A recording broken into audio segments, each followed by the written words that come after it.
in rushing yards, 864 through 6 games.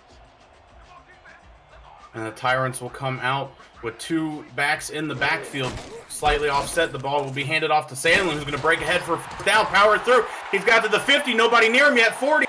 To the 30, he's still running. Oh, he finally gets tackled. Oh, no, they broke one, got to the 20 after quite a few broken tackles to start the game. Well, that's the way you want to start a game, Robert. This guy here, Zach Sandlin, they call him the Sandman. He will put defenses to sleep.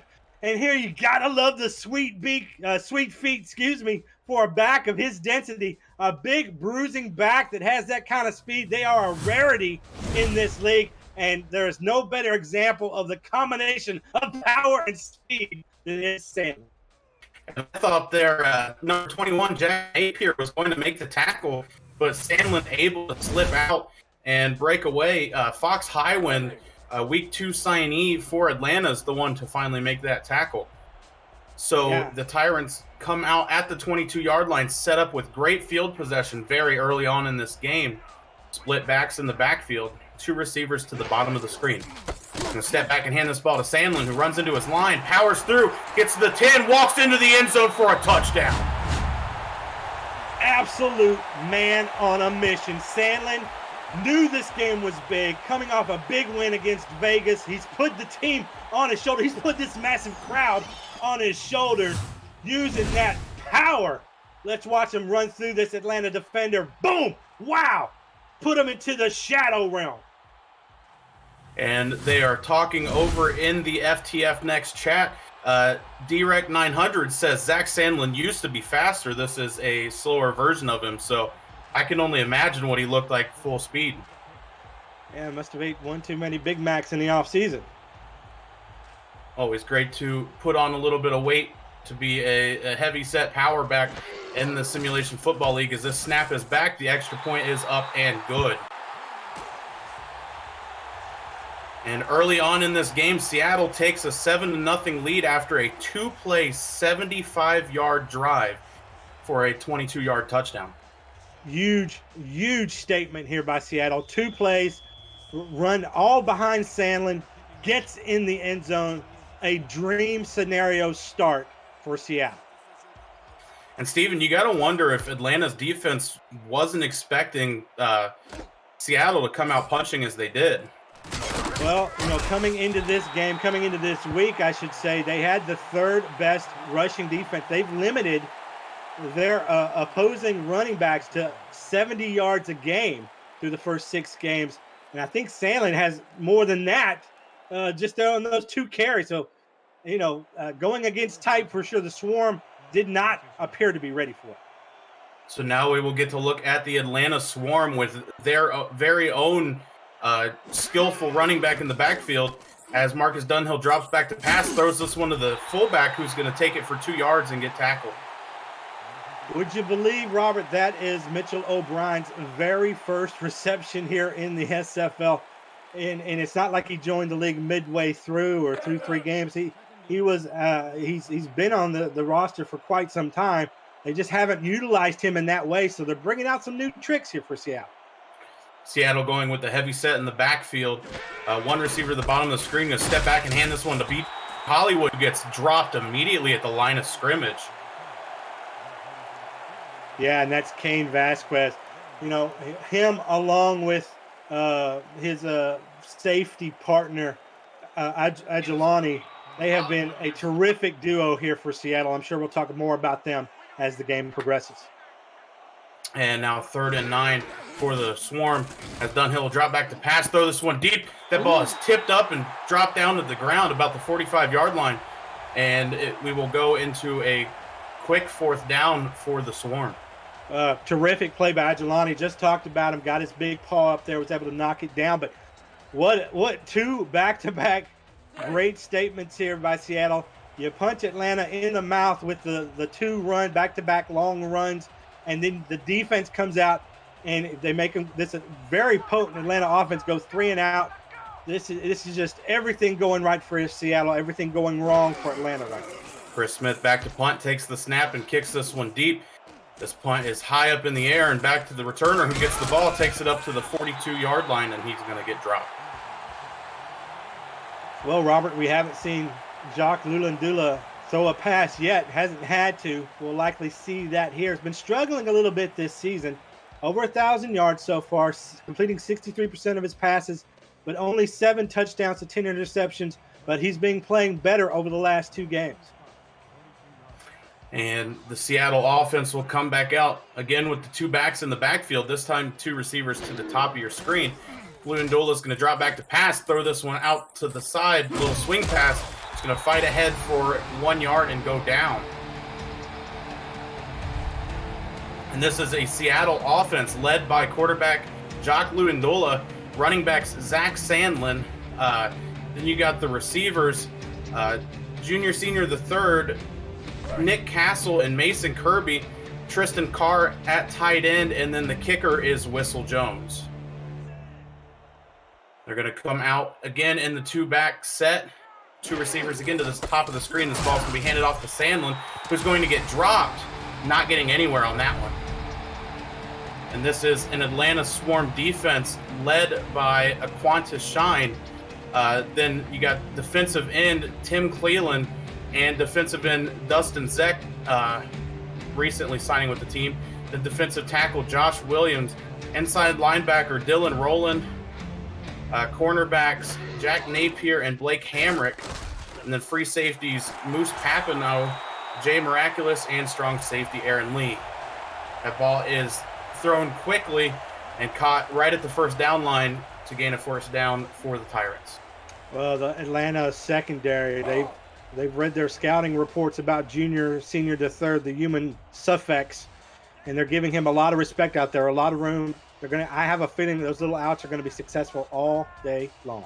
Zach Sandlin, the lone man deep in the backfield, as Luandula drops back to pass, throws this one to Sandlin, who's going to try to stiff arm a man, only gain.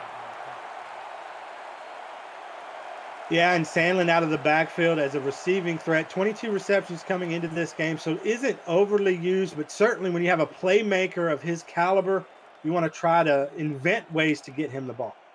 I think something to note on those 22 receptions is he was only thrown to 22 times, so able to catch the ball when needed. Luandola drops back to pass, throws this one, it's caught, and he's going to go down at the 27-yard line. Well, they call Mason Kirby the GOAT. For those of you that were watching SFL playoffs last year, you know the exact reason why, but we were calling him the GOAT long before that. Just a quality MVP off the field and a guy that everybody in the locker room absolutely loves and adores. The Seattle Tyrants offense comes back out yet again. Luandola, a lone man in the backfield. He's going to drop back to pass from the shotgun, throw this one that's caught, taken down at the 13-yard line. And Seattle striking fast again. Yeah, typically, Robert, you never want to send 2 receivers into the same area. And they had one receiver running a little out route and then having Carr on a go route, and they kind of almost ran into each other, but it served to give Carr enough space to catch that pass. Weak eye formation in the backfield, and Luandola's going to drop back to pass, step up in the pocket, throw this one to the side. That's caught for a touchdown. Seattle strikes again to go up 13-0, 14-0, pending the extra point. And I credit this all to Sandlin, right? The confidence that he gave this team with those 2 big runs to start the game in the first series led to more confidence in the defense. They get a 3-and-out, and then that translates to confidence to Lulandula under center, and he dots down the field for another score. And Atlanta has got to be wondering what in the world is in the Gatorade here in Seattle. Junior, senior, the third, catching that 11-yard pass touchdown to cap off a 7-play, 51-yard drive for the Tyrants. So only taking 5 more plays to strike than last time, as this extra point is up and good for the Tyrants. Yeah, and the dream scenario start continues. And if you're Atlanta, you need to make a blimp somewhere, either offensively or defensively or special teams. Here, a nice big return could help to return some of the momentum in there, but they are facing an uphill battle right now. And the Swarm on the sideline just appear to be shocked, as 5 minutes have gone by in the game and they just haven't had any chance to get anything done so far. This kick is taken by Dave Axis, brought up close to the 30-yard line where he's going to get stopped and go down officially at the 29. And this is an Atlanta offense capped off by quarterback Marcus Dunhill, running backs BDG Hollywood, and fullback Mitchell O'Brien. Then you got receivers Siege Falco, Dave Axis, and Boo Chisholm, and then the tight end Jamal Wooding, along with kicker Shane Short. The Swarm going to come in heavy set. Nobody out wide as Dunhill drops back to pass, throws this one out wide to BDG, who's going to juke one guy, take it up. There's nobody catching him. Finally, they are able to get him low down. Well, that has been the BDG Hollywood that we have seen all season long. The potential MVP of the league candidate comes into this game with 40 receptions at his 41st right there. Won't be the last in this game because he's such a potent threat, not only in the backfield as a running back, but as a receiver on those swing passes and screen passes. And that spin move by BDG kind of made me speechless for just a second. I couldn't figure out what was happening as this ball's handed to him and he's going to punch ahead for a yard before going down.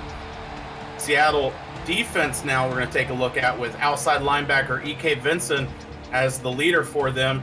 Then you got defensive ends Jukin Rukin and Ghibli Doo, defensive tackle Denzel Maverick, inside linebacker Slyn Shady. The two corners are Ray Zor and Iverson Gamble. Free safeties Pete Mitchell and Mahmoud Ajloni, and strong safety Kane Vasquez. The ball is dumped out to the right of the quarterback and caught only for a couple-yard gain, though. Yeah, when you talk about confidence, Marcus Dunhill, and has been for a long time, has been an absolute gunslinger in this league. Not afraid to try and squeeze the ball into tight windows, but you need to try and build this confidence of the team, not just Dunhill here. So they give him a nice little short out route to complete to Chisholm, try to build a little bit momentum, 3rd and 6, maybe a little bit more manageable here. 3rd and 6 at the Seattle 39-yard line. Dunhill going to drop deep to pass, and he's going to get hit and sacked very close to the 50-yard line, taking them by far out of field goal room would be Jukin Rukin, the defensive end for the Tyrants. Yeah, one of my favorite people in this league, Jukin Rukin, big fella, 6'2", 320, bringing a busload with him to tackle the quarterback. That's going to be his first full sack of the season. Had a half sack coming into this game. So the well has been dry for a while. It is a little bit wetter now. So the Swarm will have to punt, and this one's going to hit the ground and end up going back for a touchback. So we will be right back. The score 14-0. The Tyrants get the ball back. You are watching the Simulation Football League on 11 Sports and for FTF next.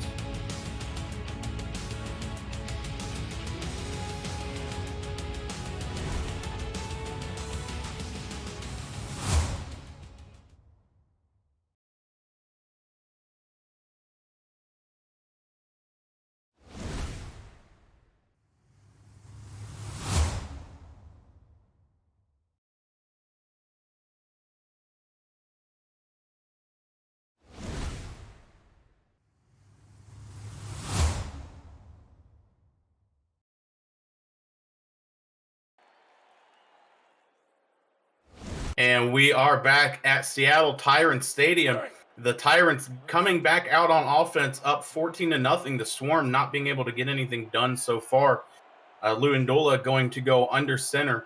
Zach Sandlin, the lone man in the backfield. And Lewindola scanning the defense before he snaps the ball, hands it to Sandlin. He's going to power ahead and get 8 yards before going down. Well, I know Seattle experienced a little bit of an offensive coaching change a couple weeks ago, and that's where we've started to see some of these changes taking place. A little bit more of the flavor that we saw from them last season, and they tore through the league and eventually landed in that championship game. Dual backs in the backfield, the same set we've seen on Sandlin's 2 long rushes, as this one's handed to Sandlin, going to fight ahead and get the first down, but being dragged down quickly by the linebacker.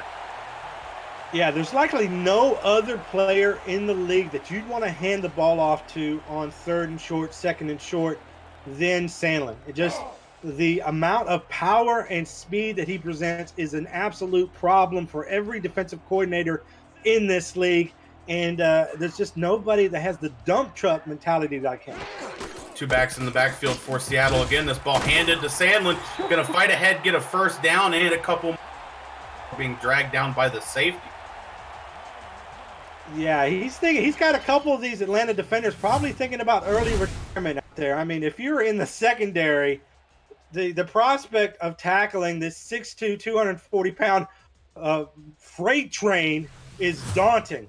Much less he's making linebackers and defensive linemen bounce off him like BBs off a battleship.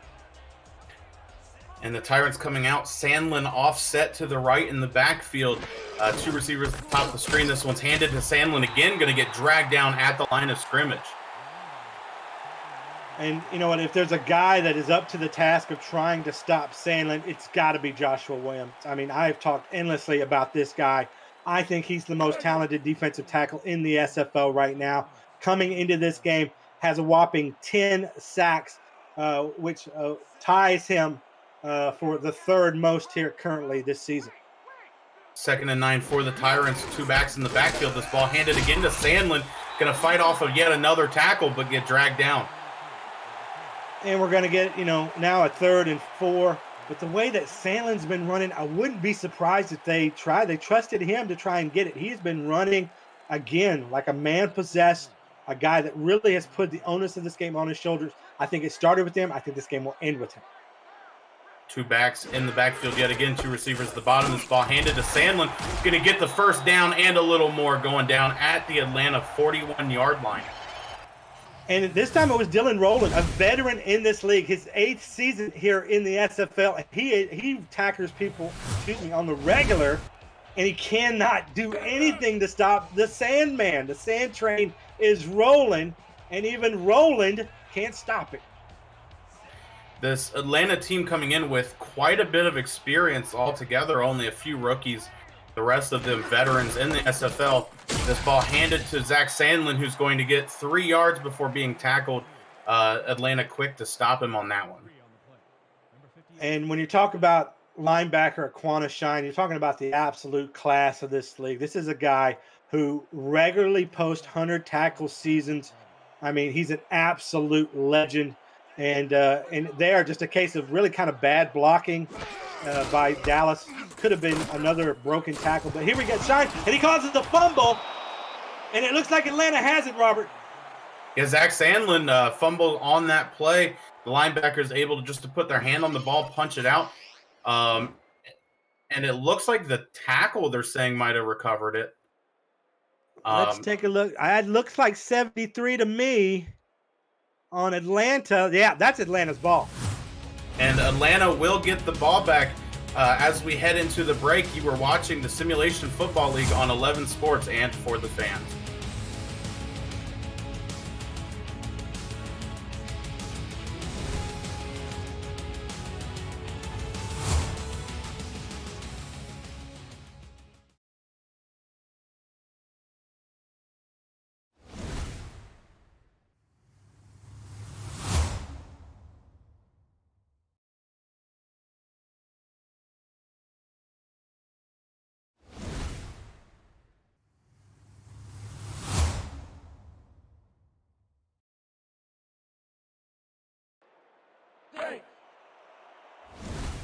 And we are back in Seattle, Washington. The Swarm get the ball back after Aquana Shine forces the fumble. And they're set up in pretty good field position to start. Going to come out in the heavy set, one lone back in the backfield. This ball thrown to BDG Hollywood. It's going to break through one tackle and get gang tackled to go down. Only a gain of 1.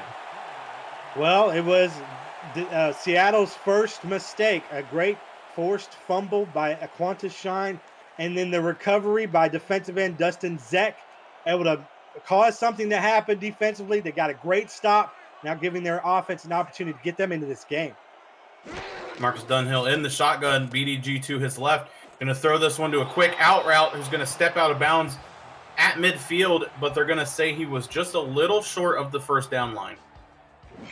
Yeah, really close to the out-of-bounds marker. I wouldn't be surprised here if Seattle might challenge this to see. I don't know. I like those little tippy-toe magic feet right there. That is some toe drag swag for sure. I think Seattle firmly hopes that they got away with one there, as Siege Falco did appear to cross that line and go out just on the other side of the pylon, but there will be no challenge. So Atlanta coming out in the heavy set. BDG Hollywood, the lone man in the backfield. Marcus Dunhill drop back to pass. Hit BDG on a little swing pass, who's going to gain about 6 yards before being going down. Sorry.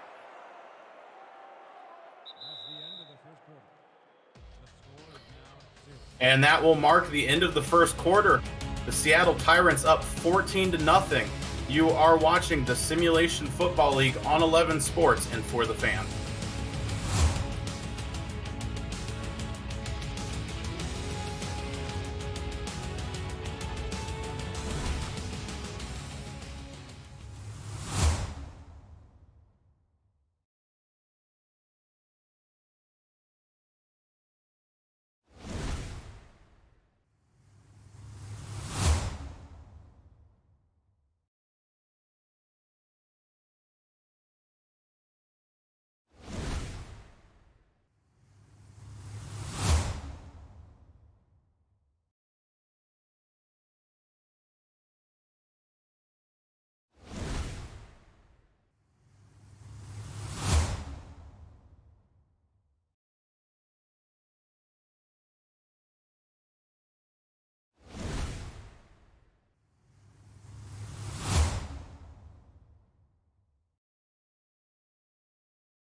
And we are back here with Week 7 Simulation Football League action. The Atlanta Swarm trailing by 14 points to start this second quarter. Marcus Dunhill going to be the lone man in the backfield for Atlanta.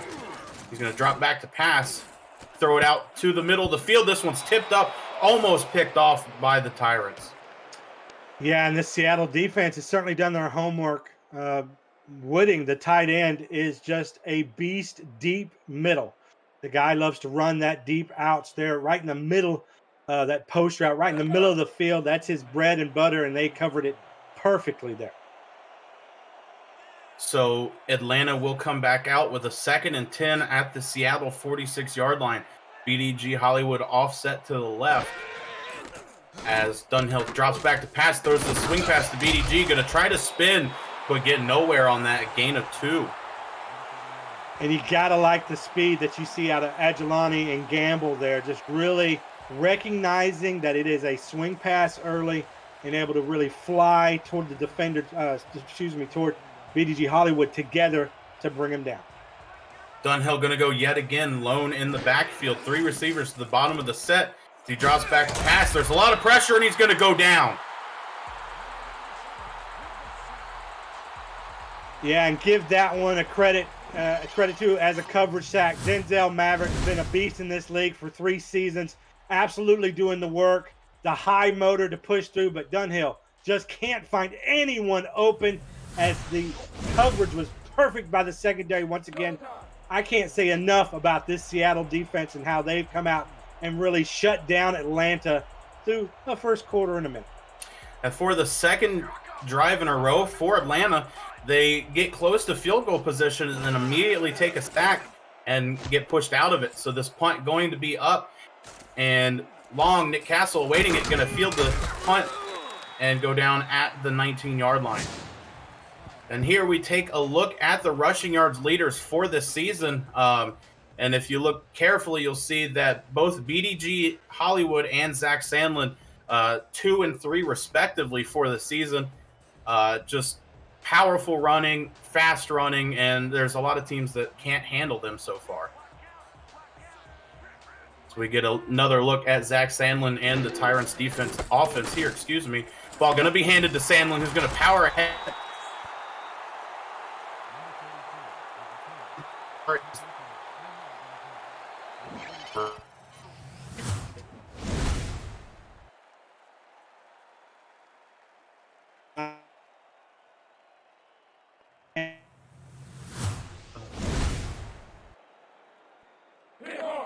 Second and inches. Ball at the 29 yard. Luandula under center with 2 backs in the backfield, 2 receivers out to his right. This ball handed to Sandlin. He's going to rumble ahead, power forward. Another. He's almost at the 50-yard line before he gets dragged down. Robert, I feel that up here, man. I could feel those bone-crushing hits up here. I mean, it is so entertaining to watch unless you're part of that Atlanta defense team or fan base. But to watch him absolutely blow through guys, it just never gets boring. And Zach Sandlin running with power. Moose Papineau came in for the tackle. Looked like he took Sandlin's helmet right to the chin. Luckily, the Sandman didn't strike there and put him to sleep. Ndula under center, going to drop back to pass. Look deep and throw this one that's tipped down to the ground, almost intercepted by Aaron Lee. Yeah, and a terrific job of really making an athletic play by Lee and getting up there and nearly coming away with that ball. Just a underthrown pass by Lulandula. If he throws it just a little bit farther down the field, that's a touchdown. But, man, we are seeing a different Lulandula in this game. So confident, a lot of confidence, up 14, very comfortable position, and he is trying to throw strikes and lasers out there. 3 receivers to the right of Luandula. He's going to pump fake, drop back pass, throw this one, and it's caught with just a couple yards left to go. 3rd and 2 at the Atlanta 47. Well, it's that very popular 90-all slants from the gun straight formation that we see across this league. And they just like to overload one side, send 3 receivers to the middle of the field, see who's open. It makes it a lot easier for a quarterback. Sandlin offset to the right, 2 receivers to the right as well. This ball handed to Sandlin, who's going to power ahead, and he's able to get the first down and about 5 yards more going down at the Atlanta 38-yard line. Well, we've talked so much about Sandlin's power. How about a little show of finesse here as he's able to leap? Well, it looks like to be Joshua Williams, who is on the ground, and then has enough momentum after the leap to still put his shoulder into a guy. Atlanta doing their best to slow down Sandlin, taking, for the most part, 2 to 3 guys to be able to tackle him, one just to slow him down and the other to take him to the ground.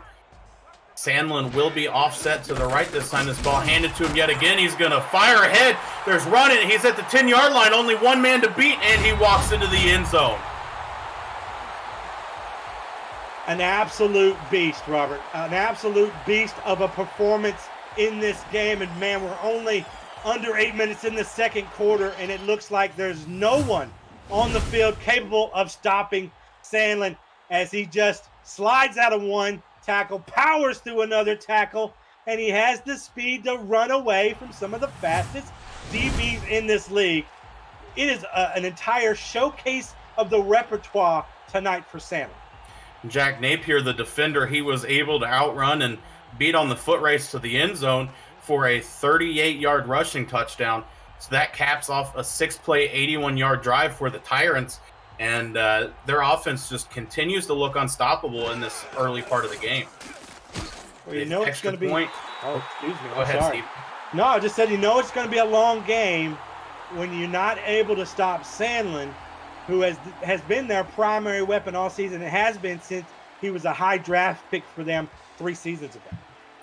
And then that extra point was up and good. So the Tyrants looking to kick the ball back off. Dave Axis awaiting this kick back in their own end zone. And the kick is off. Axis feels this at about the 5. Going to take it up, get to the 25-yard line untouched, and then go down.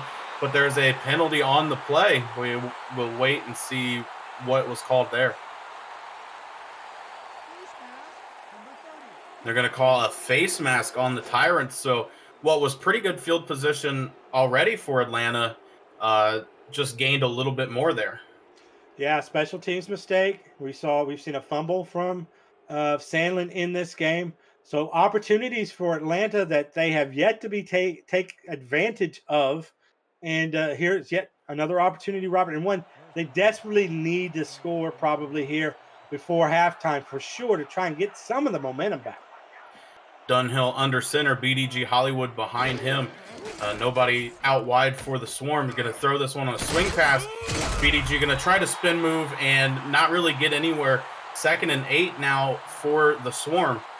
For those of you viewing for the first time, what are you watching? The Simulation Football League is the first controllerless esport, allowing you, the viewer, to participate in all the action on the field without a controller in your hands. Visit simulation.football for details how to get started with the team and in the league. And the Swarm going to go with the 2-back in the backfield as Dunhill drops back to pass, throws this one deep, and it's easily deflected by the Tyrants. Well, it's clear what Seattle wants to do defensively. Even in some of those tight sets and maybe traditional running sets that we've seen Atlanta line up in, Seattle's defense has been stuck in the nickel. And what they're clearly saying is, you will not throw deep on us, Swarm. And so now here again, now they got to throw deep because of it's 3rd and 8. Dunhill taking the snap from the shotgun. Hollywood to his right. A lot of pressure incoming, but this ball's thrown deep. It's tipped around and falls harmlessly to the ground. Tyrants almost intercept that ball. Yeah, and that's been the case every time Atlanta's attempted to go deep. They are just saying that we're going to take this portion of your offense away, and let's see if you can beat us another way. And Chris Smith will have to come back out for Atlanta to punt the ball yet again. The Swarm offense just really struggling so far. This looks to be their 4th punt in the game in 4 drives at that. Yeah, nightmare scenario, honestly, for Atlanta. Coming in on the road, you need every bounce to go your way. And when they have, Atlanta hasn't been able to take advantage of it. That snap was low, fielded by Nick Castle, and taken down at the 27-yard line. No room to return that one at all. So the Tyrants offense will come back out on the field with the ever so powerful Zach Sandlin right in the center of pretty much everyone's screen all game. Yeah, and I don't see a reason, Robert, that they need to change strategies now. It's been working perfectly. The Tyrants come out in the 2-back set. This ball handed to Sandlin, who's going to power through one guy, power through another, and go down at 2nd and 1, so a 9-yard gain, averaging 11.9 yards per carry. Look, here's the honest truth, Robert. We may be looking at a record performance here tonight. 203 yards already, still got over 6 minutes left in the 2nd quarter, and they're going to call the Sandman's number a lot more in this game.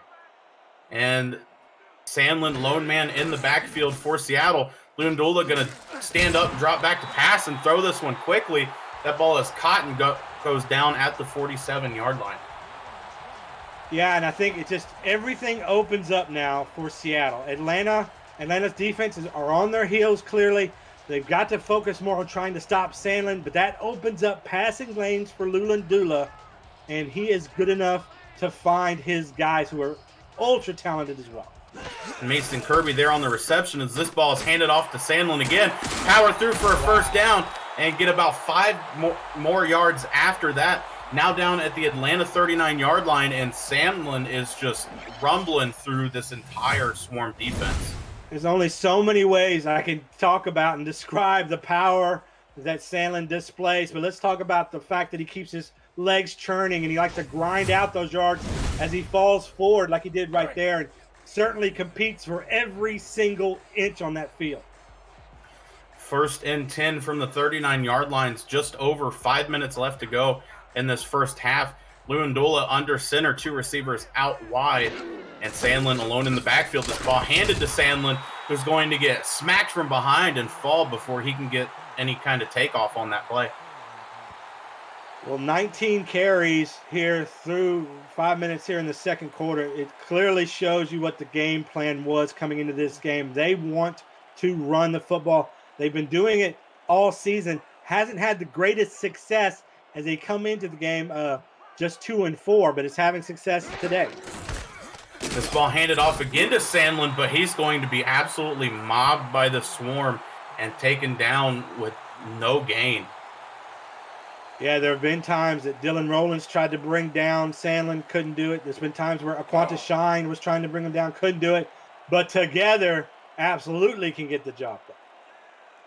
The Tyrants at the Atlanta 33-yard line facing a 3rd and 4. A big stop for Atlanta if they can get it. 2 backs in the backfield, and this ball is going to be handed to Sandlin. Going to go untouched for the first down and gain about 4 more yards to go down at the 25. Well, 3rd and 4, typically you think, man, they're probably maybe throw a little short out here, maybe look down the middle. No, not the way that Sandlin is running. They are going to run him. I wouldn't be surprised, Robert, if it was 3rd and 15 and they decided to run Sandlin because they believe that's their best option to convert it. 1st and 10 now for the Tyrants, going with the weak I formation. This ball handed to Sandlin, who's going to get dragged down in the backfield. The first time you've seen this game. Yeah, and we've talked about Josh Williams and just, an elite penetrator at his position. Typically, you see the defensive ends. They typically get more of the sacks because as they come around the edge, and the interior guys not so much, but not in the case of Williams. Just an excellent penetrator, able to get underneath guys' shoulder pads and push through. What a motor. And Lewandula going to drop back to pass, throw this one over the middle, and it's almost picked off. Trying to throw it to senior the 3rd, but really the defender running that entire route alongside him. And really, Robert, this is kind of the first time that we're going to see now Seattle, faced with a 3rd and long situation. Clearly a down where you want to rely on your passing game. Let's see if they can complete it. If they can, boy, they really got it rolling. I mean, you said it earlier. Would you go with Zach Sandlin here on 3rd and 13? Doesn't look like it. And they're going to drop back to pass, throw this one, and it's tipped, almost intercepted yet again by the swarm. So it's going to the Tyrants facing a 4th and long for the first time this game. Yeah, and they'll trot out their kicker and try to complete this one, try to get this field goal. But it's a minor victory here for the Atlanta Swarm to limit a team that's been every time that they've gotten the ball, except for that one fumble, they've scored. And Whistle Jones out to make his first field goal attempt on the game, having kicked a few extra points already and the kickoff. He will await the snap. The snap's back. The kick is up. It's going, and it is good. That's a 45-yard field goal to go up 24-0 for the Tyrants.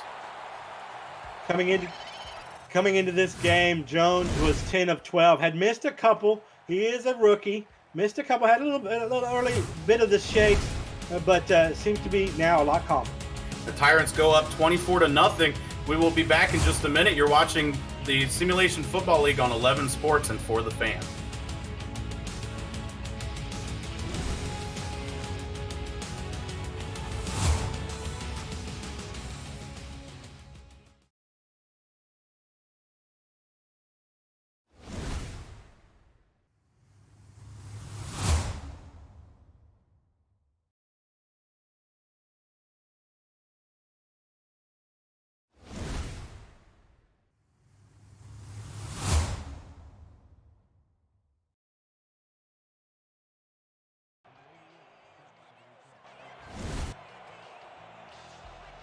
And we are back here at Seattle Tyrants Stadium as this ball is kicked off and going back to Atlanta. Going to be fielded about the 5-yard line, taken up, spin move, He's going to juke a couple and then go down at the 29. And here we take a look at the defensive leaders for these two teams so far this season. And both these players pretty evenly matched all around the board, Steven. Yeah, and we talked about a Qantas Shine. Have yet to call E.K. Vince's name, but he is on that same level. An absolute beast when it comes to tackles. But as you said, very comparable numbers. This ball will be handed off to Hollywood.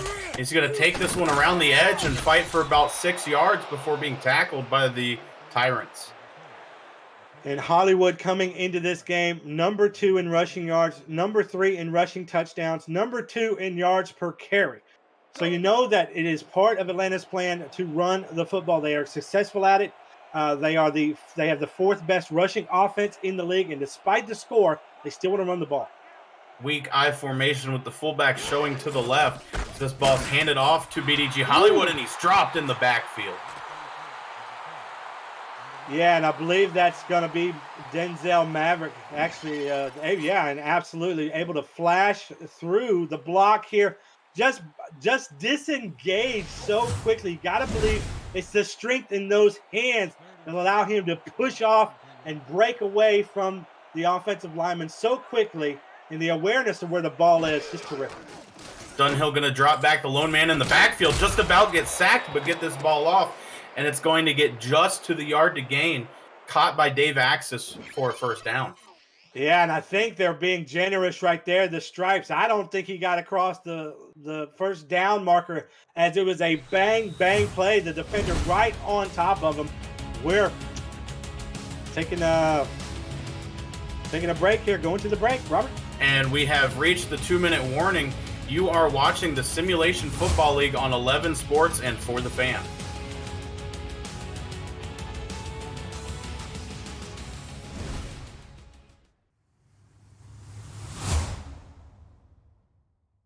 Jeez, I had no idea. I looked down as far. I was like, "Why did they call the timeout for?" And I looked down at the clock, and it's not there. And I'm like, "What is going on?" No clue. This game's just speeding through too fast. No, you sound real far away right now.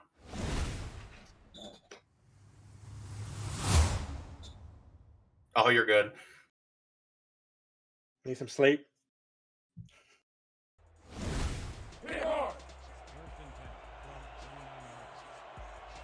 And we are back at Seattle Tyrants Stadium.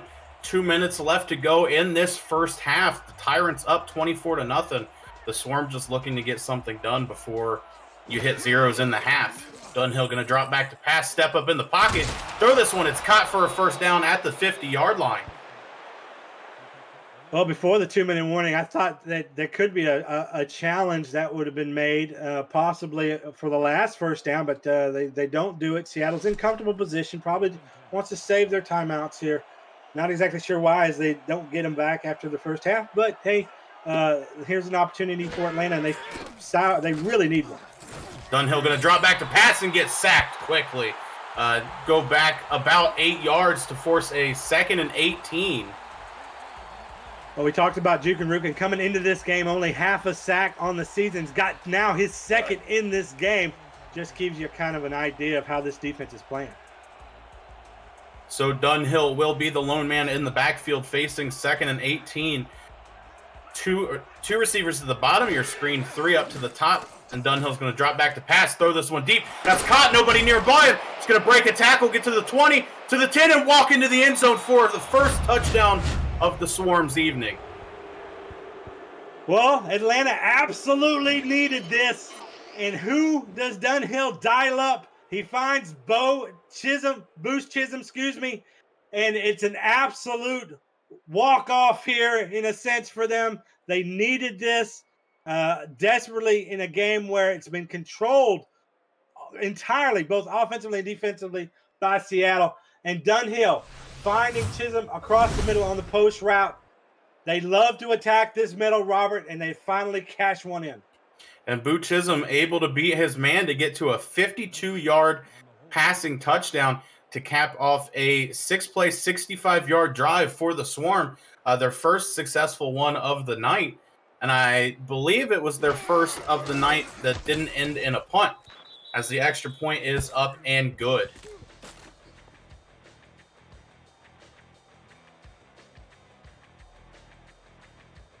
So the Swarm look to kick this one back to Seattle with just 55 seconds left in this first half, but who knows? We may see Zach Sandlin fight through again and manage to score with 55 seconds left to go. Yeah, it would not surprise me, the type of game that he's having, already over 200 rushing yards. And the kick is back from Atlanta, fielded by Nick Castle, going to bring it up and get to the 25-yard line before there's just an absolute dog pile and he ends up going down. Yeah, I guess if there could be one phase that hasn't really shown up today for Seattle, it would be kind of on special teams. I mean, we did have that long field goal there at the end of their previous drive, but that if that's the worst thing that you could say, that the returns have been about average, then you're having a really good day. And Lewandula and Zach Sandlin, along with the rest of the Tyrants offense, going to come out. Lewandula is going to drop back to pass, and this one's going to be caught. He's taken down with a gain of 8. Yeah, and I'm surprised that Seattle's not taking a timeout right now. There's really no sense of urgency. Perhaps they feel like, let's go ahead. Let's not make another mistake. Let's not try to give, points to Atlanta here on our side of the field. Let's try to keep it a little bit more conservative, run this clock, and just go into halftime with this very comfortable lead. 2 backs in the backfield for Seattle. This ball going to be handed to Zach Sandlin, who's going to get up the middle just about untouched, but get hit from behind. And now they're going to go into the hurry-up. So again, with the 2-back set, this ball handed to Sandlin, who's going to fight through, but get stopped. Only a 4-yard gain, and then now they're going to take a timeout. That's kind of a strange call by them. You're right. I mean, 2 plays ago, they have a pass play, and they let the clock just wind down. Looks like they've got a certain strategy in mind. Then they run the ball. They go no huddle. It makes really, I guess maybe they're just trying to get into Hail Mary range. They feel like maybe they are there. Why not go ahead and take a chance as long as they're not making a turnover on this side of the field. And they will be at their own 44-yard line for, as you said, would seem to be the Hail Mary formation. This ball, a long one for Lewandula to try and throw, but they're going to attempt it as he's the lone man in the backfield. Lewandula going to drop back to pass, step up into the pocket, throw this one deep, but he's hit while he throws. It's going to go and fall to the ground harmlessly as we head into the locker rooms for halftime.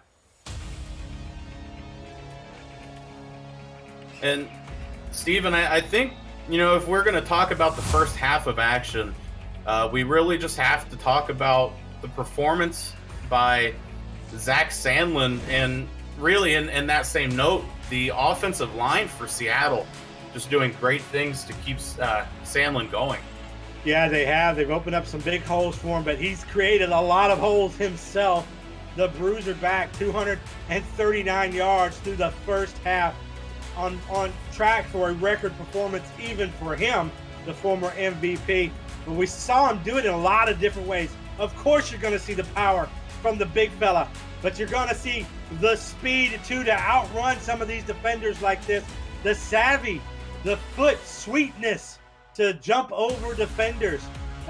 Just really slippery in a lot of ways for a guy of his size and density, and really make an arsenal of moves, and we've seen them all on display tonight. And Atlanta has had absolutely no answers for him. You got to figure the Swarm head coach is going to go into the locker room and write Sandlin on their chalkboard, and that's going to be their focus in the second half. And we got to take a look at the other side of the ball, as Atlanta having really a hard time getting BDG Hollywood going on the ground. 4 attempts for only 3 yards. So they just haven't been able to do what they normally do with him in this game. You're right. And the strategy that was adopted by Seattle for this game, you figure that Atlanta would try to match. I mean, they come into this game with the 4th best rushing offense, one behind Seattle. So they've won in similar ways here in this league. And actually, Atlanta coming in at 5-1, they've won more using Hollywood the way that Seattle is using Sandlin today. So what I think what has happened is Seattle got up so quickly on Atlanta, they had to kind of throw away their strategy to run the ball. They had to throw it away a little bit, focus more on their passing game. And as we've seen, Seattle's been up to the challenge deep, except for that one bomb towards the end of the first half to Boo Chisholm. And both quarterbacks only with 4 incompletions each. So being fairly accurate the times that they have to throw this ball as we start the second half. And Seattle will line up for the kick. This kick off and deep. Dave Axis awaiting it. Going to catch it and take it out. He's going to get to the 25-yard line before he runs into a man. And they start their first drive of the second half at the 28-yard line. Well, a good opportunity for the Swarm to build off the momentum they got off of that Chisholm long touchdown. Perhaps now able to get that ball in the second half will give them an opportunity to close this gap that really started so early for them in the first quarter. And Atlanta going to come out with the 2-back set. Dunhill drop back to pass. Throw this one into the middle where it's caught for a 6-yard gain. Yeah, and you kind of have the feeling, Robert, that these short little pass plays have replaced what typically would be runs by Hollywood. And I think that goes back to the shifting of philosophies because they were down 14-0 so early in this game. They kind of had to rethink their strategy. The Swarm looking again at the 2-back set. 2 receivers out wide, and this ball is going to be handed off by Hollywood, who's going to get dragged down at the line of scrimmage.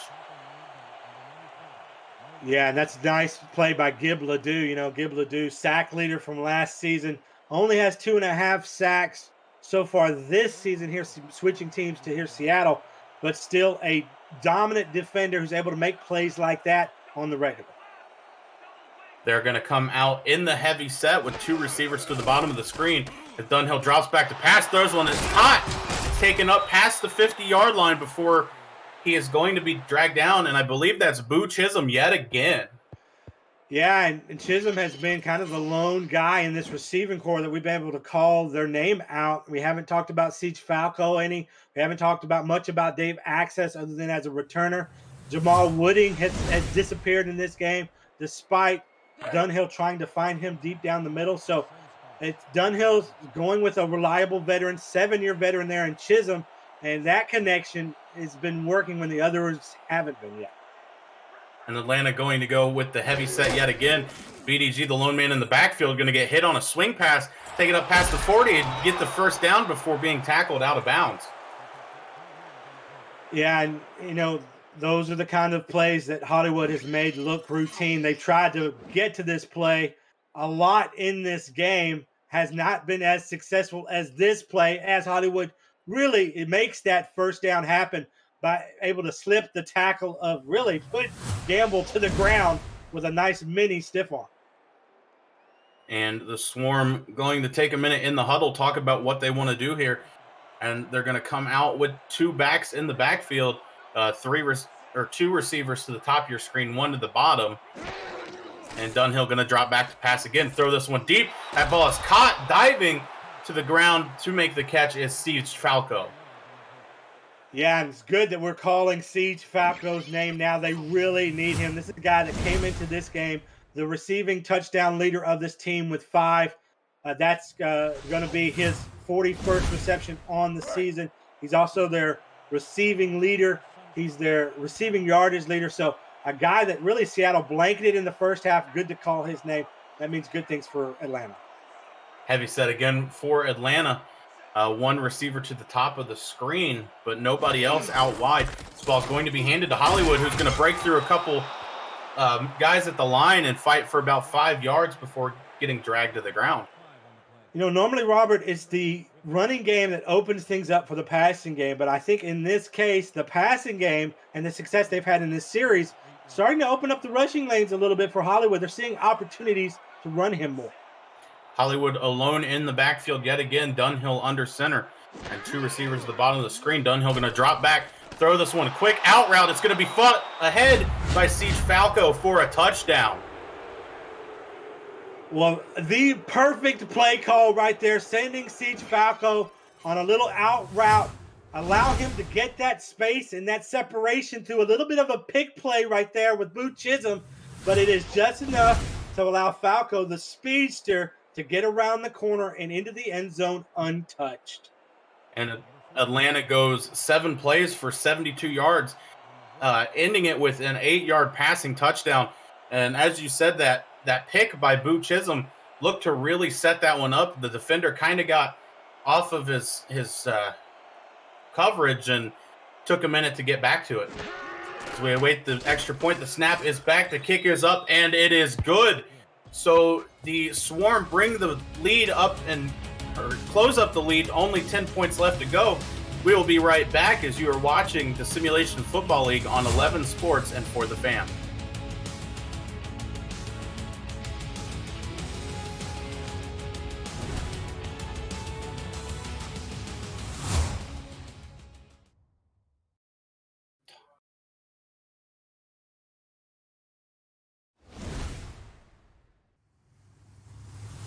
Yeah, I was thinking that. English is difficult.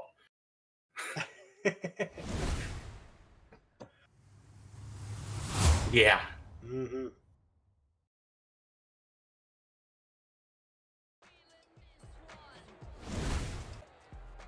And we are back in Seattle, Washington as the Tyrants await the kick after Atlanta gets in for another touchdown. Only a 10-point game now when in that first half it really seemed like Seattle was going to run away with that game, or with this game. That kick is off and fielded by Nick Castle, going to take it up to the 24-yard line before he goes down. And here we just get a quick look at the scoring defense for Atlanta. And Seattle already over the average for the Swarm this season, Steven. Yeah, and it's typically been a defense that does give up a lot of points as their offense scores a lot of points to try and match. But they've been good this year, so Seattle really going against the grain, scoring this much this early. 2 backs in the backfield for the Tyrants. It's all going to be handed to Sandlin, who's going to get grabbed from behind, only make it to the 26-yard line, go down with a gain of about 1. Well, we saw so much production from Sandlin. You got to figure maybe he's a little bit tired. They may try to lean a little bit more on Lulendula to try and, spell him a little bit. But they could also do the direct opposite and just run him to salt away this game. And we look at an offset I formation for the Tyrants. 2 receivers at the top of the screen. Lulendula going to drop back to pass and throw this one. It is picked off. Yeah, Robert, and look, the Atlanta momentum certainly building. The Rick meter would be going in a certain direction, and to the Swarm's direction at this point. What a terrific interception. If you would have bet me which team would have gotten the first interception in this game, I would have swore it would have been the Seattle defense based on the way that they've been playing Dunhill. But it's actually Atlanta who's able to come away with it. And Aaron Lee read that route perfectly, able to jump the receiver on that cut and catch the ball. Dunhill going to drop back to pass, throw this one deep himself. That ball's caught, taken down at the 8-yard line. Atlanta very quickly in scoring position. What is happening? What is happening here? Where was this Swarm offense in the first half? They look like an entirely different team. Either that or Seattle's defense just got a little bit too comfortable, and they have awoken a sleeping giant here. Boy, danger, Tyrants. I think we missed a little bit of a chewing out in that Atlanta locker room at halftime. This offense coming out on fire. This ball handed off to BDG Hollywood, going to spin through one man, fire ahead, and fall at the 1-yard line. I think that one might be a challengeable play. It looked fairly close to being a touchdown to me. I agree. I think almost as if the tacklers themselves gave Hollywood the momentum, but it looks like they're not going to challenge here. Likely feel like the way that they're going, they can use this momentum to get in the end zone. And Dunhill under center, Hollywood the lone man behind him. Take the snap, drop back to pass, almost gets sacked, but able to shrug it off. This ball's tipped and falls in the middle of the end zone. That close to the goal line, to take that short of a drop, you've got to find someone immediately, and really just lucky to get that ball off. And maybe if he lobs it a little bit higher, that's a score. But boy, just a dangerous play call right there. So the Swarm going to come back out. Hollywood yet again, the lone man in the backfield, tight end to the left of the formation. 2 receivers to the bottom of it. As Dunhill drops back to pass, a swing pass to BDG. Hollywood punched in for a touchdown. 20-24. The Swarm are catching up quickly. And let me tell you how confident Atlanta feels right now. They run the exact same formation. They look, you would think, oh, maybe you run in Hollywood. No, we're gonna throw that same formation at you, but instead of looking for the guy in the corner of the end zone, we're gonna run the swing pass to Hollywood, and it's gonna be an easy 6. Wow, the Swarm buzzed themselves back into this game. And BDG gets his first touchdown after a 4-play, 31-yard drive. As the Swarm await this extra point, the snap is back, the kick is up, and it is good. And the Swarm now just 3 points behind the Tyrants with plenty of time left to go on the clock. You are watching the Simulation Football League on 11 Sports and For the Fan.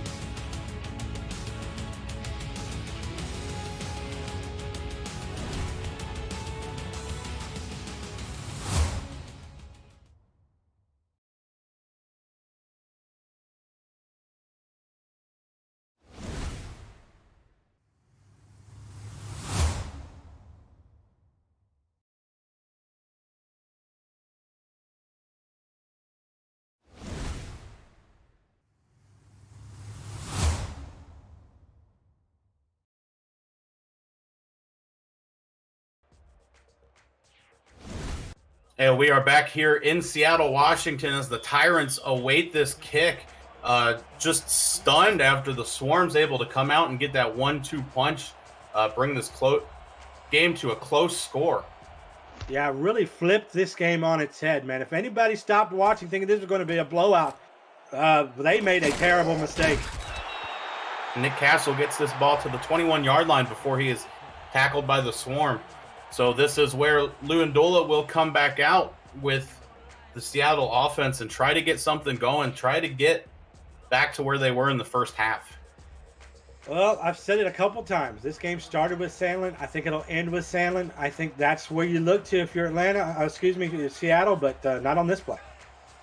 Luandola, the lone man in the backfield, 2 receivers to the top of the formation. He's going to drop back to pass, throw this one out to the left. That ball is almost picked off, but the receiver able to get it away from the defender, bat it to the ground.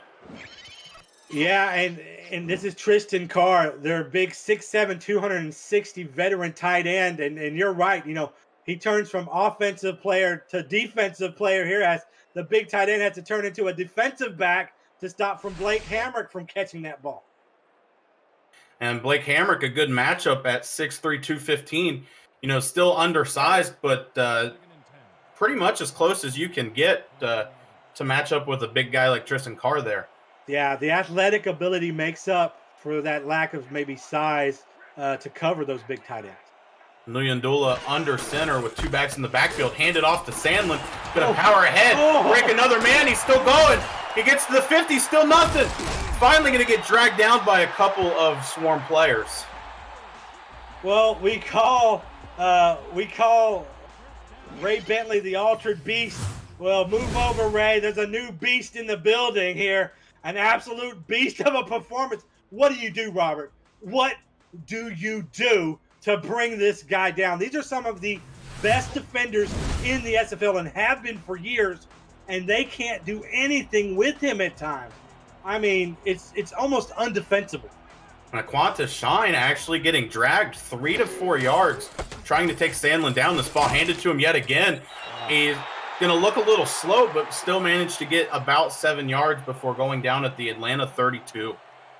We see Sandlin run over people so much that when a guy out of the backfield like Blake Hamrick's able to stop him, that's actually a big play for the defense. Someone who's actually able to stop him. That tells you the kind of night that he's been having. And Zach Sandlin with 287 yards in this game so far. Ball handed to him again. He's going to fight ahead, get to the Atlanta 25-yard line before he goes down.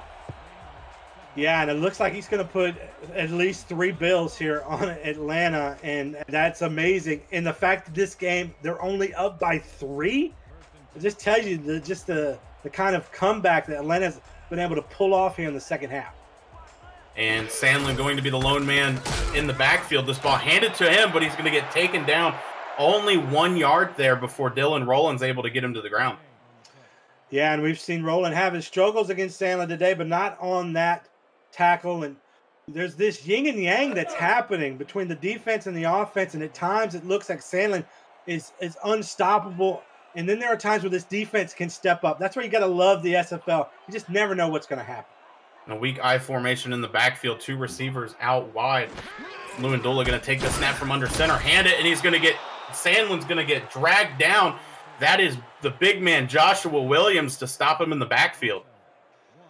Well, whoever is blocking Joshua Williams on this offensive line, they need to get a raise, because I'm actually surprised we haven't seen him flash more than he has in this game. So Lewandula will go under center again. Sandlin offset to the back. Going to throw a swing pass to Sandlin, something you haven't seen much this game. Only going to get to the 20-yard line before going down. And there is a look at Joshua Williams' stats this season. Just an absolute monster. Actually tied for 3rd most in the league in sacks. Yeah, and he hadn't had a sack yet in this game, I don't believe. But, this is a guy who we've seen a lot of penetration from, even on that previous play. And the Tyrants will come out with the field goal attempt. Not able to get what they wanted on the board, but trying to put up some kind of points, as that kick is up and good for a 36-yard field goal. Well, probably not the answer that Seattle wanted, but it is an answer. And it does put points on the board. But here's the amazing thing. Now, Atlanta has an opportunity to actually take the lead in this game. 27-21. We will be right back. You are watching the Simulation Football League on 11 Sports and For the Fan.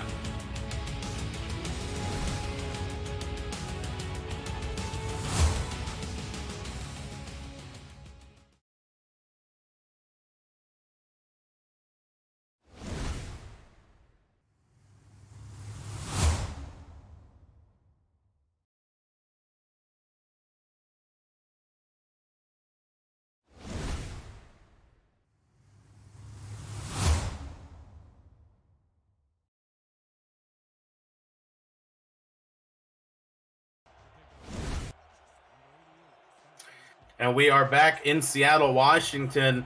The Tyrants able to add 3 to their score, taking the 27-21 lead as this kick is off. Fielded by Dave Axis, going to be brought up to the 27-yard line before he goes down. And here you get to take a look at the previous meeting between these two teams. As you see on the score there, these two play very good games and keep it close pretty much generally throughout their history of playing. Yeah, and the confusion there maybe a little bit that Seattle used to be the Dallas franchise, and 2 seasons ago they switched. Actually, that game, they were Seattle, so a little bit of a mistake there. But as you said, these two teams evenly matched through their history. Dunhill going to throw this one out to the sideline. It's caught and fought ahead for a first down before going out of bounds. And a good start to get Siege Falco once again. Really, Robert, I think this game turned around, not just on that Boo Chisholm long bomb there at the end of the first half for a touchdown, but when Siege Falco got involved in this offense, which he didn't do until the second half, that's when things really started to heat up for the Swarm. The Swarm going to go with 2 backs in the backfield on this play, 2 receivers to the top of your screen. And Dunhill under center. Dunhill drop back to pass, throw this one out to the opposite sideline. Going to get a spin move and push ahead for a first down. I got to wonder if BDG Hollywood's teaching the rest of these Swarm players how to spin like that. Well, I'm sure there's a lot of offensive coordinators that are taking that note, and coaches that will be trying to teach their players how to do that very move in practice this coming up week. The Swarm will come back out yet again in the 2-back set. Dunhill going to be under center again. As he takes the snap and drops back to pass, looks through the defense, throws this one quickly, shallow, and it's caught for a 7-yard gain by Siege Falco yet again.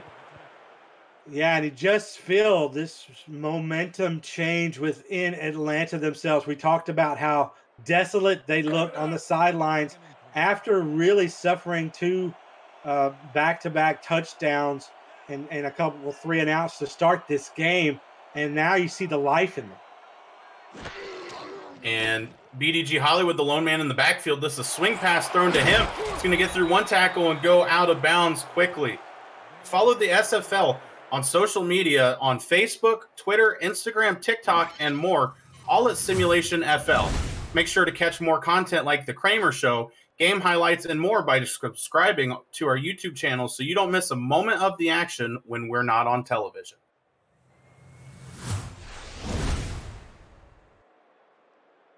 Seattle looking to get a stop here with Atlanta pushing up to their 33-yard line so far. Not much time left to go in this third quarter. Atlanta going to come out in the weak I formation. Just one receiver tight to the top of the formation. This ball's handed to BDG Hollywood. Going to try to spin but go down at the line of scrimmage. Yeah, nice job there by E.K. Vincent. Really the first time we've been able to call his name, but a guy that averages over 10 tackles a game. So you expect that we will keep calling his name, but there's the sense here is that the Seattle defense has done a pretty good job of bottling up Hollywood, despite him being a little bit on fire there from the last series. And the ball is handed off again to BDG Hollywood, who's only going to get a gain of 1 on that play. And as you said, Seattle's been able just to really stuff the run, not let him get really anywhere. Yeah, and that was Juke and Rook in there on that play. And, we talked about the 320-pound defensive end. If he can get those big paws on you, usually he's going to bring you down. 2 backs in the backfield, 2 receivers to the right of the set as Dunhill drops back to pass, throws this one caught wide open and just drilled at the 20-yard line. Yeah, and give a lot of credit to Dunhill here. Actually, a little slippery in the pocket, just very patient. Has the stones to stand in there despite his own blockers really almost in his chest, but able to wait until his receiver gets open, past the defender, and have a really clean window. And a great catch by Dave Axis, able to hold on to the ball even though he got absolutely drilled there at the end of the play. Dunhill going to drop back, throw this one. It's caught at the 2-yard line, pushed ahead for a touchdown. Siege Falco. Siege Falco is absolutely taking over this game. Absolutely ghost in the first half, and now from goat to hero in the span of a single quarter. He has dominated the third quarter and now potentially gives Atlanta the lead. What is going on, Robert? What is going on? And just like that, Atlanta looks to kick the extra point and go up by 1. The first time they would lead in this entire game after an 8-play, 71-yard drive, resulting in Siege Falco catching a 20-yard touchdown pass. That kick is up and good. The Swarm will take the lead 28-27. Yeah, and it's just mind-boggling based on the fact of what we saw in this first half. It looked like Seattle was going to win this going away. They were going to blow this game out the way Sandlin was running. And now, before the end of the third quarter, Atlanta is somehow up by 1 point. I don't know how it happened, but it happened. And that kick is off and fielded by Nick Castle. Going to bring it out, get to the 25-yard line before he's going to be stuffed by Atlanta.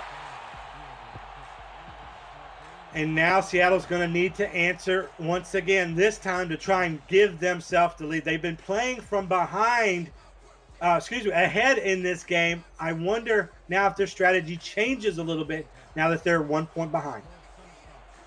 And Luyandula going to go as the lone man in the backfield.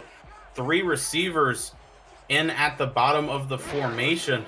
Going to drop back to pass, stand in the pocket and throw. This one is almost intercepted by Dylan Rowland. It looked like the receiver wasn't even watching. Yeah, and I don't know if Dylan Rowland himself was watching. Really he just was standing there, and Luyandula absolutely pegged him. I don't think he was expecting the ball. I'm not even sure if he saw the ball the way that it hit him, and he didn't react. So the Tyrants will come out on 2nd and 10, standing on their own 25-yard line. Luyandula going to go under center. Zach Sandlin, the lone man in the backfield. Lundula going to stand up and throw this one quickly. That's caught for a 7-yard gain before the receiver is dragged down. And we have come to the end of the third quarter. The Swarm up 28-27. You are watching the Simulation Football League on 11 Sports and For the Fan.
And we are back in Seattle Tyrants Stadium. The Tyrants facing a 3rd and 3, looking to get a comeback as Atlanta has just suffocated them.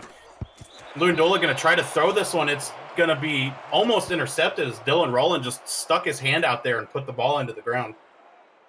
Yeah, and that's twice. Roland has just been in the right spot, almost like a statue, but where he's planted is exactly where Lundula is trying to throw. So that tells you a little bit of something about the study and the time and the intelligence of the player being at the right spot at the right time. And Geronimo Coffin's out to punt yet again for the Tyrants, as Dave Axis awaits it on the other end. Snap is going to be back in. Pretty good snap as Coffins puts this one up. Axis will field it at the 30-yard line, only get to the 34 before being dragged down. Well, coming into this game, Seattle had a 3-game losing streak that they snapped against Vegas last week, but we're seeing a little bit of the remnants of why they are 2-4. Clearly in this game, it looked like it was going to be a blowout. It looked like they were in full control, and suddenly they've allowed Atlanta to climb back into the lead. And Dunhill will take this snap under center.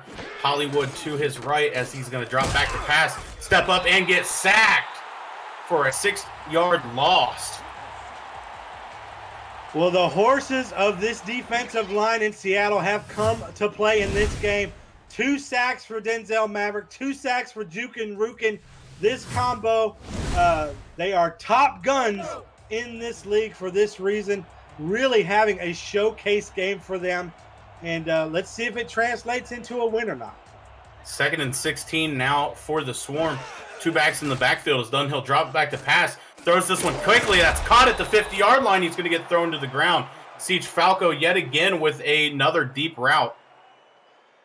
Robert, I can't remember the time that I have called a player's name absolutely 0 in the first half and called it so much in the second half. It is very clear what Atlanta did at halftime. They knew they needed to get number 17 involved, and they have, and it has turned this game around.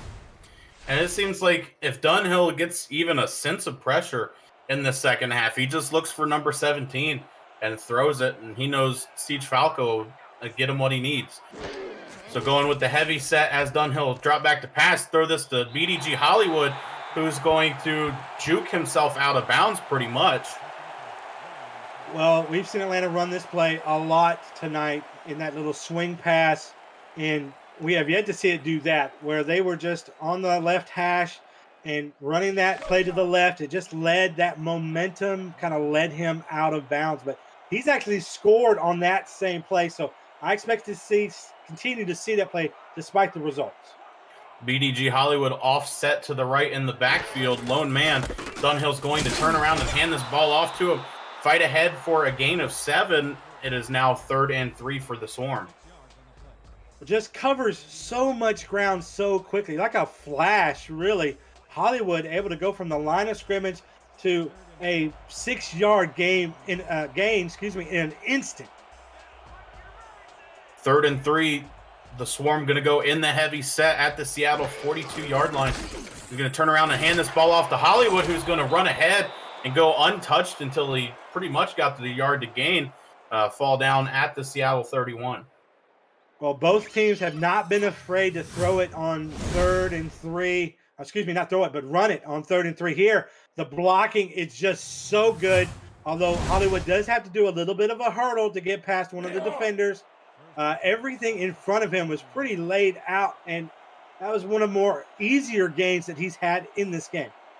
The Swarm at the Seattle 31-yard line, knocking on the door of the end zone yet again.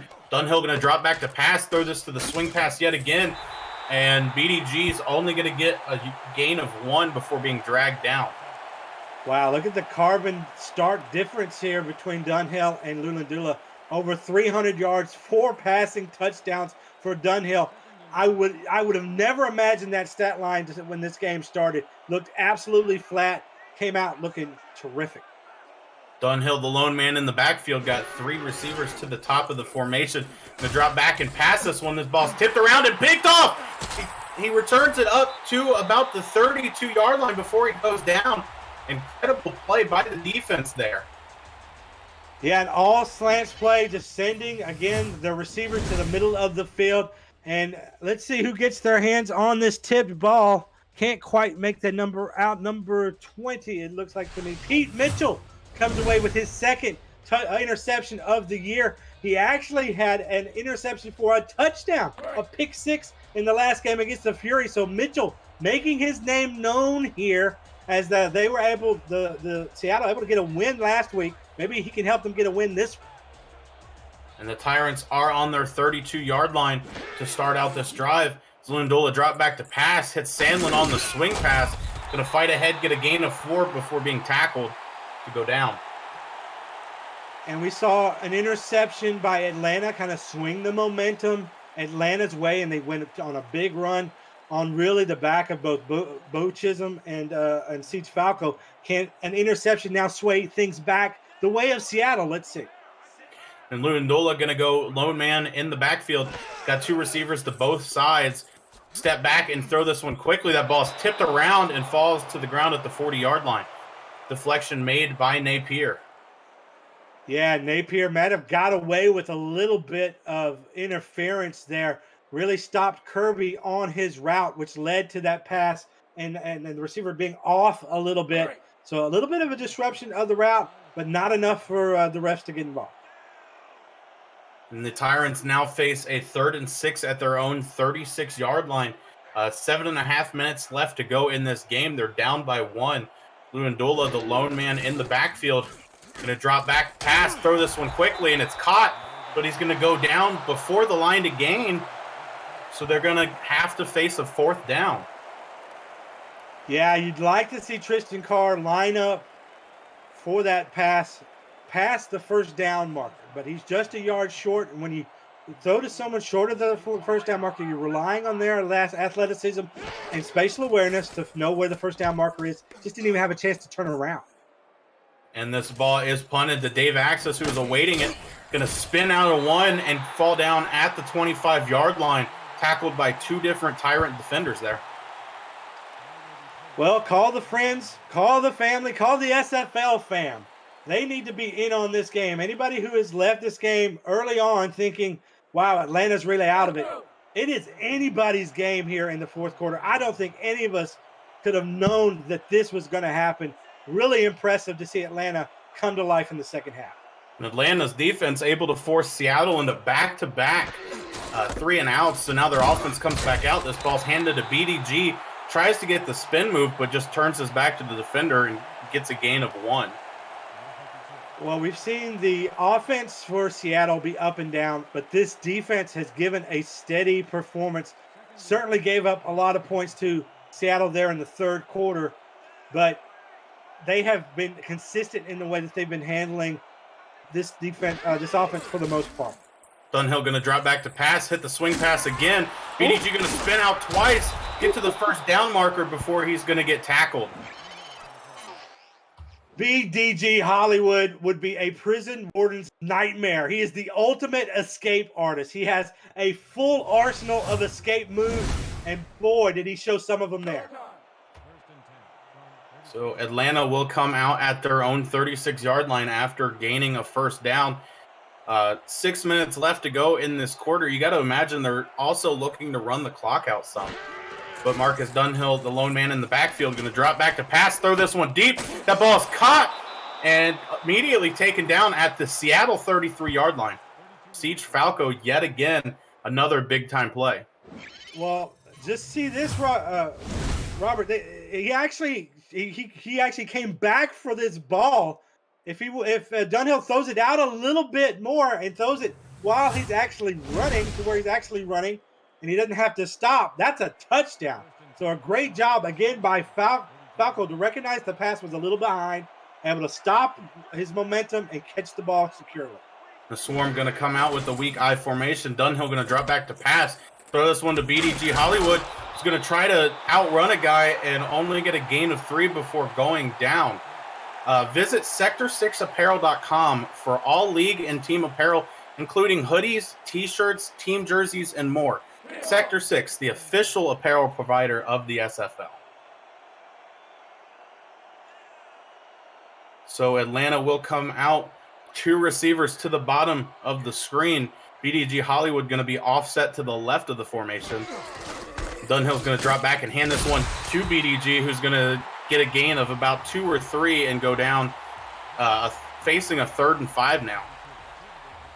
Yeah, and I think we're going to see maybe here on 3rd and 5, you've got to be sure not to get a sack here. Don't get taken out of field goal range, especially in the shotgun. You can't get out of field goal range. Got to put points up here. And they are in the shotgun now. Dunhill with a back on either side of them. Going to drop back to pass. Throw this, and it's almost picked off by Seattle. Yeah, that was dangerous right there. And looking once again for the hero of the second half, Siege Falco, there on a little slant route. But the defender absolutely nails this one in coverage. Actually breaks on the ball. I believe that was Adjolani. Nearly came away with it. They're settled for a field goal try. And this is the first field goal of the night for Atlanta. Shane Short coming out to try to kick this one. And he will await the snap. The snap is back. The kick is up. It's going. And it is good for a 44-yard field goal to go up now by 4 points. And that's strategically great for them. That means that Seattle's going to have to score a touchdown to get themselves the lead in this game. A field goal will not work. 31-27, the Tyrants look to try to catch back up. You are watching the Simulation Football League on 11 Sports and For the Fans.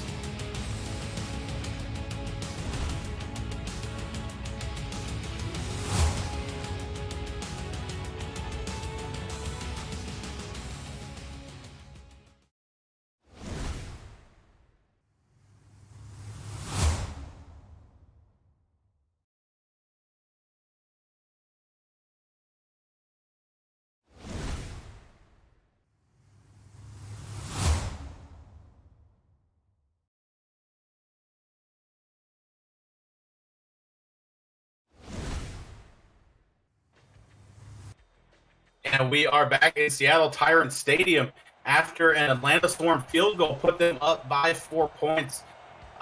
Nick Castle awaiting the kick. This kick off and going. Castle going to catch this at about his goal line, bring it out, gets up to the 23-yard line before he's going to go down. And, Steven, this is a guy that Seattle's got to look to get going here, and junior, senior, the third, to try to catch back up, try to get something going. Yeah, if there's one player to watch here on this series, it's this guy, the human suffix, junior, senior, the third, comes in, the team's reception leader, touchdown receiving leader, yards leader. This is a guy they need to get involved. We haven't called his name enough tonight. And Lewandula under center, 2 backs in the backfield. You got 2 receivers to the top of the screen. Lewandula going to drop back to throw this one. Caught, taken up for a first down before being tackled. Yeah, in Seattle, they're scheming 2 receivers in the same area. Really, both of them open. The hope is one of them catches it and the other one blocks for him. But in this case, junior, senior, third was a little bit out in front of Mason Kirby. So he had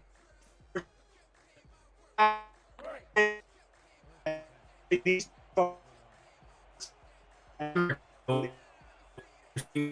of bounds, able to stop that from being broken off for a potential larger gain. Lewandula going to go under center, stand up, drop back to pass, throw this one to Tristan Carr, but it's going to fall to the ground as he can't quite get to it. Yeah, and Atlanta's not linebacker there really going step for step. Excuse me, not linebacker. That was defensive end Tim Cleland going step for step with the big tight end. Just really blanketing him. Tough pass for Lewandula to complete. And there's a look at junior, senior, the third, as Seattle's offense looks to continue this drive. Lewandula under center. Going to drop back, throw this one out to Sandlin on the swing pass. Only going to get about a yard before he's going to be dragged down. And Atlanta's defense, as their offense has really stepped up to play, Atlanta's defense has limited Seattle to 3 points here in the second half. They've actually had a comeback in this game. They've outscored Seattle 24-3, and this would tie the largest comeback in SFL history if it stands. Lewandula drop back to pass, throw this one quickly, but it's almost picked off by Roland yet again, as that was targeted for junior, senior, the third. Wow, and I've talked about Roland being a statue and hitting him, pegging him. But boy, that time he diagnosed that play perfectly. Somebody give that guy a PhD, because he diagnosed this offense. With 3 minutes and 38 seconds left in this fourth quarter, Seattle going to punt this ball away yet again, as the snap is back and the punt is up. Dave Axis fields it at about the 30-yard line, only going to get to the 32 before he's drugged down.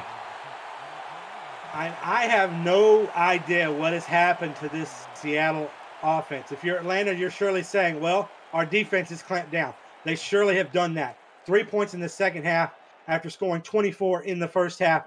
Clearly, something happened at halftime to really switch gears on both sides. And Marcus Dunhill going to start this drive under center. BDG Hollywood, the lone man behind him. No receivers in the formation. Dunhill going to drop back to pass and hit BDG Hollywood, only going to get a gain of 1, just barely crossing the line of scrimmage before being taken down by E.K. Vincent. Yeah, Vincent with some impressive speed to get to the outside, really spying Hollywood and able to really limit his gain to just 1 yard. And they will come out yet again in the tight formation. Marcus Dunhill under center. And Seattle's defense playing in fairly tight as well. Dunhill going to let this clock run down before he takes the snap, steps back, swing pass again to Hollywood. Going to get one spin move off, get another off, but get dragged down in the process. Yeah, and it's E.K. Vincent again. Actually makes a really great individual play. Was initially the man blocked on that screen pass, but able to break free after Hollywood breaks free from a tackle and bring him down. 2 back-to-back plays where Vincent has made his name known. And Dunhill going to go yet again under center for 3rd and 4 at their own 38-yard line. 2 minutes is ticking down quick as Dunhill pump fakes, Throws this one to Hollywood. Hollywood going to spin out, get the first down, and then go down at the 45-yard line. Well, that's a screenplay that benefited from those blocks, but it also benefited from the fact that Hollywood is just super slippery, and now it sets us here at the 2-minute warning. And we are at the 2-minute warning. Seattle trailing 27-31. You are watching the Simulation Football League on 11 Sports and for the fans.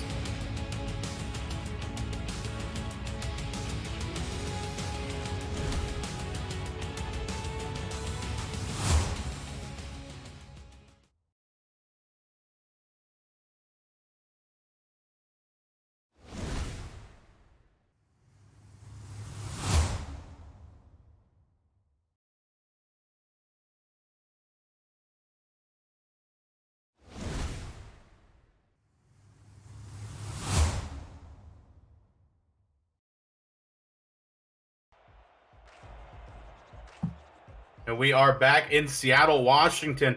Just 2 minutes left to go in this game.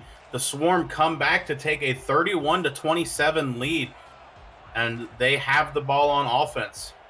Starting with the heavy set formation. One receiver to the bottom. Dunhill going to hand this one to Hollywood, who's going to get dragged down just past the line of scrimmage. And Seattle will take their first timeout. Well, undoubtedly, Atlanta isn't thinking about scoring again. They're likely just want to salt this game away, not even give Seattle's offense an opportunity to try and win this game. But if Atlanta's able to put up another single point, this will be the greatest comeback in SFL history. And Atlanta will come back out 2nd and 9 at their own 46-yard line. Looking to keep the clock ticking. Dunhill drop back to pass. Throw this one to Hollywood, who's going to get dragged down behind the line of scrimmage for a loss of 2.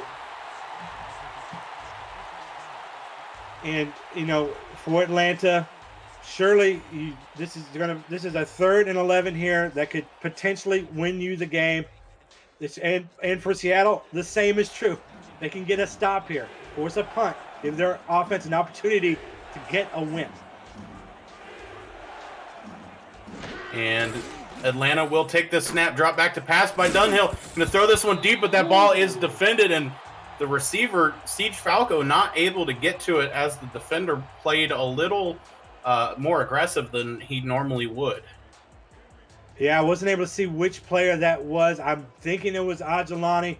Could have been Kane Vasquez back there.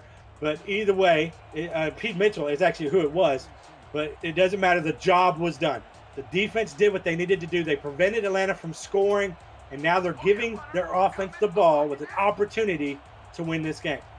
1 minute and 49 seconds on the clock. Plenty of time for Seattle to try to get something going as this punt is off. The ball is caught by Castle. Going to get through one man, take it up to the 31-yard line before he is taken down to the ground. Yeah, and a nice return by Castle, his best of the night, and you absolutely needed it. This is crunch time, people. This is why you play all these games. This is why you practice all that you practice. This is why you progress the way that you progress for these moments right here. No bigger spotlight in the SFL than right here, right now. Lundula will go as the lone man in the backfield. 3 receivers to the top of the formation. Lundula going to drop back to pass, throw this one quickly. It's taken up for a 7-yard gain, and the Tyrants have to go in the hurry up. Still have 2 timeouts, but they want to save it. Lundula going to take the snap from the shotgun yet again. Throw this one quickly. It's picked off. There's nobody near him. He's taking it the other way. Able to get to the 13-yard line, or 17, excuse me, before he's going down. And it's Dylan Rowland. The ball has pinged off Rowland numerous times in this game. He's almost came away with picks before. And here, an absolute game winner. Now, it doesn't absolutely seal this game. Remember, Seattle still has 2 timeouts. They can run the clock down, though. There's virtually nothing. Wow, Dylan Rowland, the biggest play of the game. And you got to think, if Dylan Rowland had a little more speed behind him, that was a touchdown. Just not able to quite beat Nick Castle on that sideline. As Dunhill's going to drop back to pass, throw this one to BDG Hollywood. He's going to fight ahead and get a gain of 9. Seattle now has to take their timeout with Atlanta on their own 7-yard line. Yeah, this is huge for Seattle now. If they can get a stop, They've got to. They've got to get a stop here. A first down ends this ball game. Just not enough time and not enough timeouts. 2nd and 1. The defense has got to step up once again for Seattle. And Marcus Dunhill will go under center. BDG Hollywood, the only guy in the backfield. No receivers out wide on either side. Dunhill drops back to pass, hits Hollywood. Hollywood jukes one, tries to juke another, but gets to the 2-yard line before being tackled. Seattle takes their last and timeout, and you got to think that Atlanta may score here unless they just decide to opt for the knee. Yeah, this is game. That's game. The game is over. They're going to just kneel it. They're going to get into victory formation, and they are going to end this ball game.